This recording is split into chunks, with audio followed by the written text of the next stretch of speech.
I am a firm believer कि ये सिर्फ जुडिशरी एस्पिरेंट्स के लिए नहीं है कि आपको ना लाइफ में 1 साल तो अपने आप को देना पड़ता है किसी भी लाइफ में किसी भी स्टेज में पहुंचने के लिए। ये चीज मुझे अब फील होती है। Hello and welcome to study IQ। मैं दिव्यांशी और आज मेरे साथ इस इंटरव्यू सेशन में जुड़ी हैं छत्तीसगढ़ लोअर जुडिशरी 2020 एग्जामिनेशन में रैंक 13 हासिल करने वाली Saumya Rai ji. Welcome Saumya to study IQ। Thank you so much Divyanshi for inviting me on such a big platform. पहले तो बहुत बहुत ढेर सारी बधाइयां आपको, आपने इतना कॉम्पिटिटिव एग्जामिनेशन क्लियर किया है।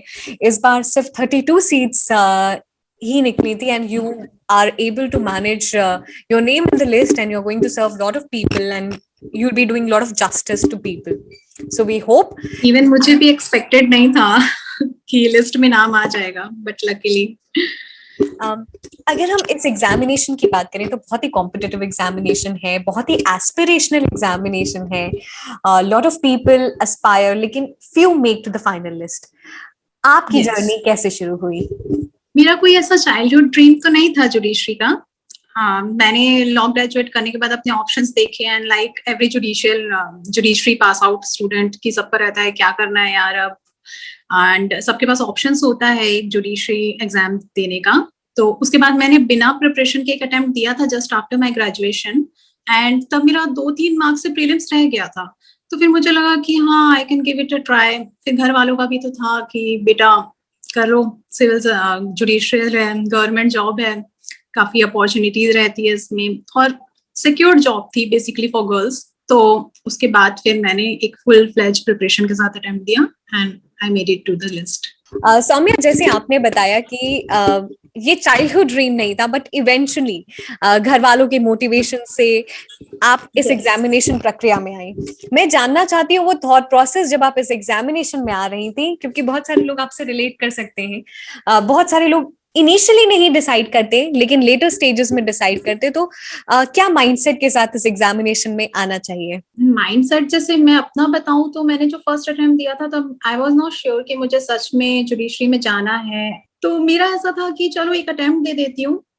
उस टाइम पे ये सिविल जज बनना काफी लोगों में बेसिकली छत्तीसगढ़ में इतना ज्यादा पॉपुलर नहीं था। हर कोई PSC की प्रिपरेशन करता था, सिविल सर्विसेज के साइड जाता था और मैंने लॉ किया था तो मेरा भी था कि नहीं प्रैक्टिस करूंगी या फिर कॉर्पोरेट में जाऊंगी।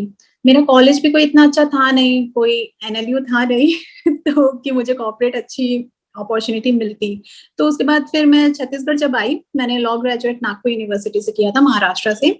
तो after my completing my graduation मैं छत्तीसगढ़ आई तो फिर ऑप्शन था कि क्या करना है, प्रैक्टिस करना है या जुडिशरी देना है। तो उसी टाइम पे वैकेंसी आई थी 2017 में, जून में। तो मई में मैं ग्रेजुएट हुई थी तो फिर मैंने फॉर्म फिल तो कर दिया, मैंने चलो ट्राई करके देखते हैं। तो वो उस टाइम में प्रीलिम्स मेरा 3-4 मार्क्स से रह गया था। तो फिर मुझे समझ में आया नहीं, मतलब मुझे काफी इजी लगा था वो एग्जाम। तो मैंने सोचा कि हो सकता है, मुझे एक ट्राई करके देखती हूँ। और छत्तीसगढ़ का एक ड्रॉबैक मिलेगा आपको कि यहाँ रेगुलर वैकेंसीज नहीं आती है। तो उसके बाद फिर डायरेक्ट वैकेंसी 2020 में थी एंड कोविड हो गया फिर तो काफी डिले भी हो गया। तो उसकी वजह से मुझे काफी टाइम मिल गया था प्रिपरेशन के लिए एंड मीनवाइल मैंने LLM भी कंप्लीट कर लिया था अपना 2018 to 20 बैच में। उसके बाद फिर ये एग्जाम हुआ जो कि 6 महीने पोस्टपोन हो गया था कोरोना की वजह से। तो मुझे काफी टाइम मिल गया प्रिपरेशन के लिए। और छत्तीसगढ़ का प्रीलिम्स काफी ज्यादा कॉम्पिटिटिव होता है, जैसे आपको पता होगा इसका कट ऑफ बहुत ज्यादा जाता है क्योंकि नेगेटिव मार्किंग नहीं है। तो फिर इवेंचुअली एग्जाम्स क्लियर होते गए। सौम्या जी, अभी आपने बताया कि प्रीलिम्स बहुत ही कॉम्पिटिटिव होता है और बिल्कुल इसमें कट ऑफ 95 तक जाता है आउट ऑफ 100 क्योंकि नेगेटिव मार्किंग नहीं होती। तो अब हम अलग अलग स्टेजेस की अब हम बात करते हैं एग्जामिनेशन की। हम शुरुआत प्रीलिम्स से ही करते हैं क्योंकि अभी हमने बात की बहुत ही कॉम्पिटिटिव है, कट ऑफ 95 तक जाता है। किस तरीके से तैयारी करनी चाहिए? छत्तीसगढ़ का प्रीलिम्स काफी सेक्शन बेस्ड रहता है और पूरा टोटल पेयर बेस्ड। यहाँ पे 15 सब्जेक्ट्स होते हैं तो वो सारे 15 सब्जेक्ट से मार्क्स डिक्लेयर्ड तो नहीं होते हैं बट हर सब्जेक्ट से 5 to 10 marks from major subjects and 4-5 marks from minor subjects कितने क्वेश्चंस आते हैं। तो आपको प्रीलिम्स क्लियर करने के लिए छत्तीसगढ़ का बैरक बहुत मस्ट है। वो बैरक आपको every section word to word वो होना चाहिए याद, क्योंकि ये डायरेक्ट सेक्शन बेस्ड रहता है कि इस सेक्शन में क्या है, 4 ऑप्शन देंगे, कोई एक चूज करो, वो काफी कंफ्यूजिंग हो जाता है कभी कभी। तो प्रीलिम्स छत्तीसगढ़ के लिए तो पूरा डायरेक्ट, और मुझे लगता है कि सारे स्टेट्स में, इवन एमपी का मैंने एग्जाम दिया तो नहीं है बट क्वेश्चन देखे थे, तो वो डायरेक्ट बेस्ड ही होते हैं।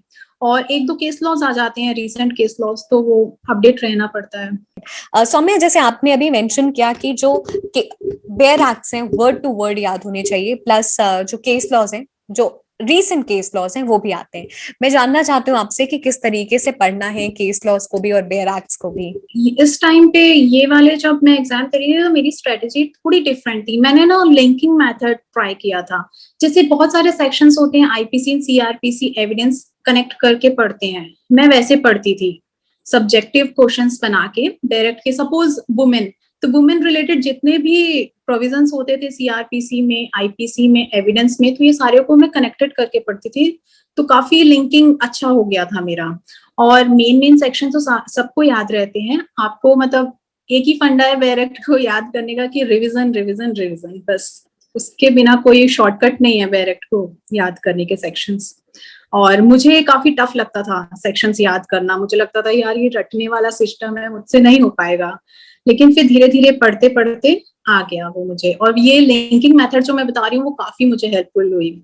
और मैंने स्टडी आईक्यू के वीडियोस भी देखे थे इसके रिगार्डिंग, इसमें बहुत सारे लेटेस्ट केस लॉज वगैरह। तो मैंने जो अपने मेरे पास एक पूरी डायरी है, जितनी मोटी हो गई है अब केस लॉ से, तो वो मैंने स्टडी आईक्यू के बहुत सारे वीडियोस देख के वो सारे को नोट डाउन किया। और उसमें से 2-3 क्वेश्चन जो मुझे मेंस में हेल्प हुआ उनका, डायरेक्ट्स को जो केस लॉज को जो मैंने ऐड किया अपने आंसर्स में। सौम्या, ये तो हमने बात कर ली है प्रीलिम्स की। अब हम आगे चलते और बात करते हैं मेंस में। मेंस में किस तरीके से पेपर्स होता है, क्या क्या क्या आता है मेंस में? छत्तीसगढ़ मेंस का सिर्फ एक ही पेपर होता है, और that too judgment writing and translation.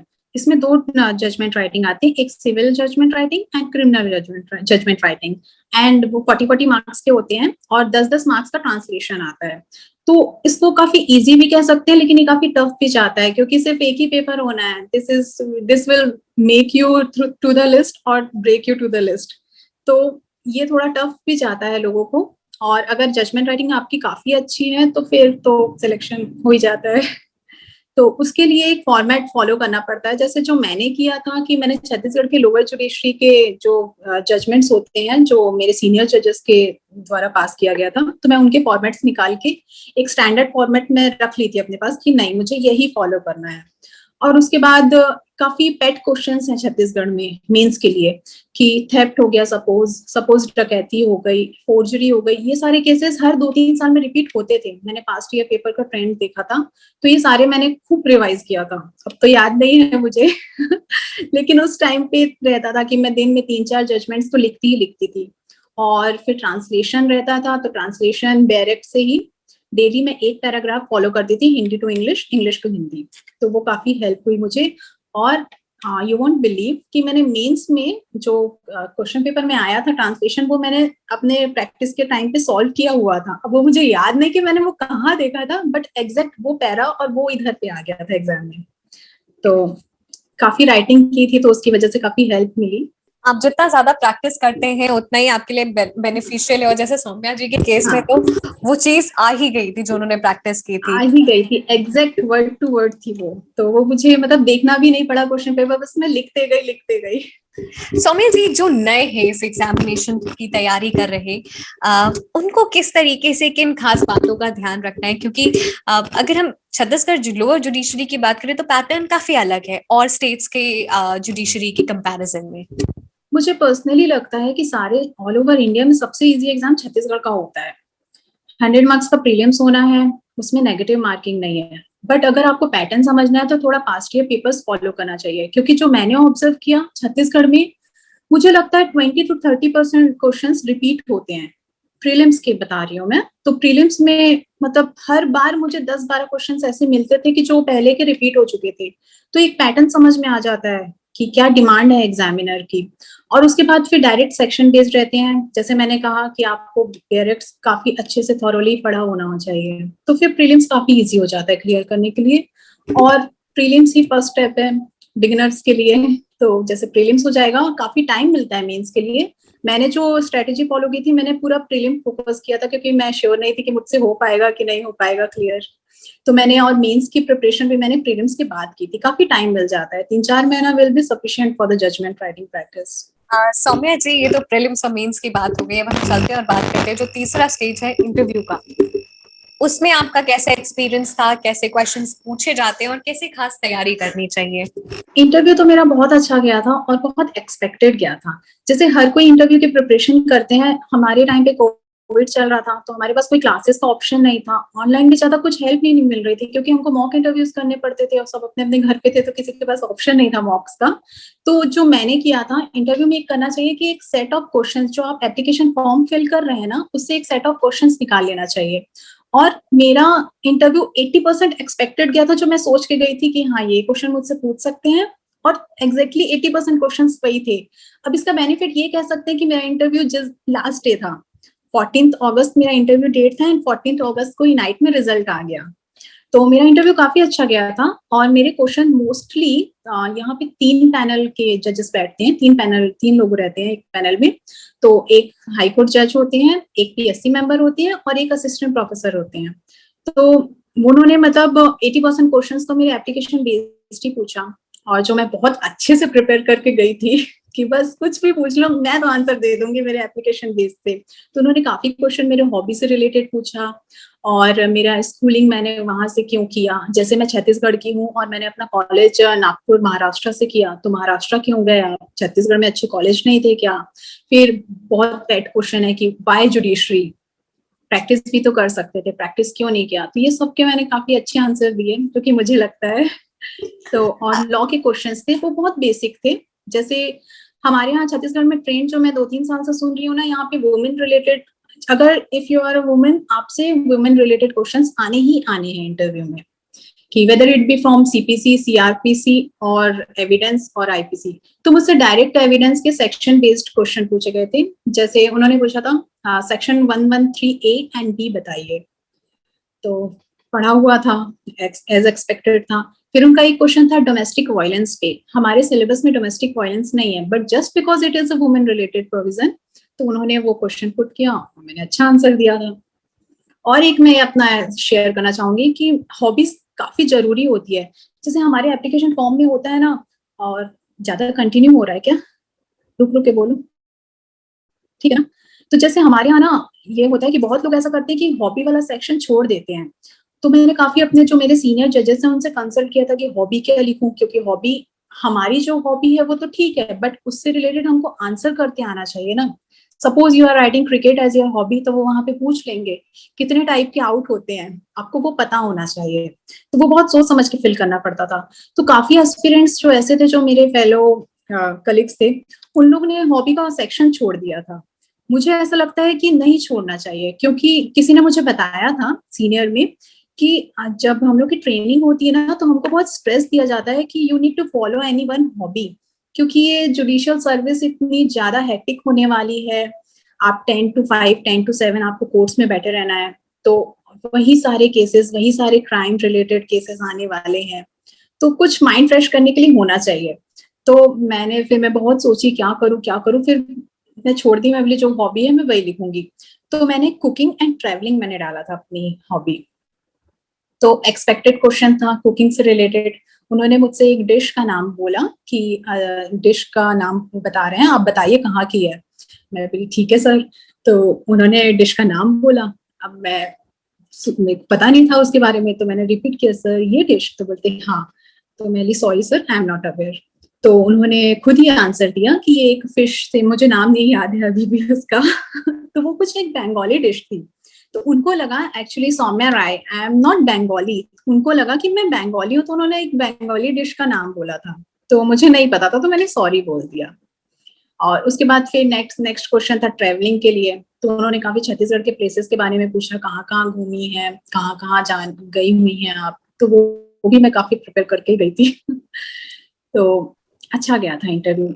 यानी कि जो इंटरव्यू में जो भी आप अपने फॉर्म में भर रहे हो उसके लिए आप ऑलरेडी बहुत अच्छे वो से बहुत प्रिपेयर इंपॉर्टेंट होता है। और जो सेक्शंस हैं आपसे कुछ भी पूछ सकते हैं, और स्पेसिफिकली हॉबी का होना बहुत जरूरी है क्योंकि ये आपको सिर्फ हाँ, इंटरव्यू ही हॉबी नहीं होना चाहिए, आगे भी क्योंकि काम आएगी। मुझे लगता है यस, क्योंकि मुझे लगता है कि आप कॉपी नहीं लिख रहे हैं, आप भले मेंस में कितना हाईएस्ट नंबर ले आए, आपकी पर्सनैलिटी कितनी अच्छी हो, बट एक हॉबी तो होना चाहिए। हर कोई ऐसा सिर्फ पढ़ने वाला नहीं हो सकता, कोई एक हॉबी होनी ही चाहिए सबकी, ये मुझे ऐसा लगता है।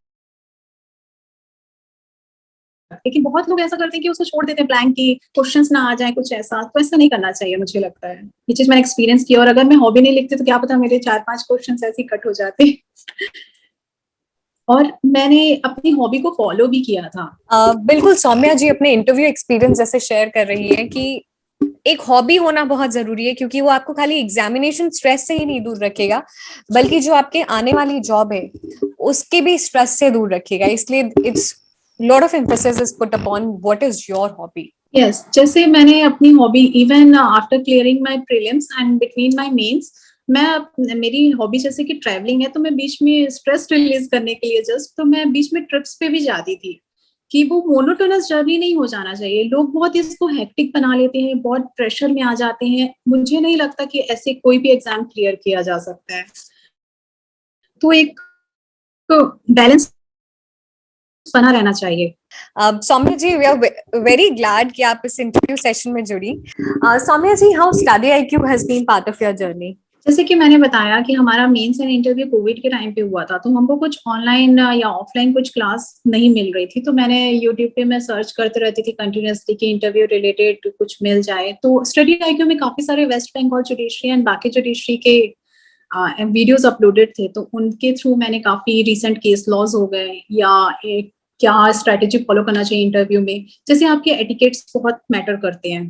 तो ये सारी चीजें मैंने स्टडी आईक्यू के थ्रू देखा, प्रिपेयर किया एंड प्रैक्टिस किया। वी आर वेरी ग्लैड कि हम आपके सक्सेस स्टोरी का हिस्सा बन सके।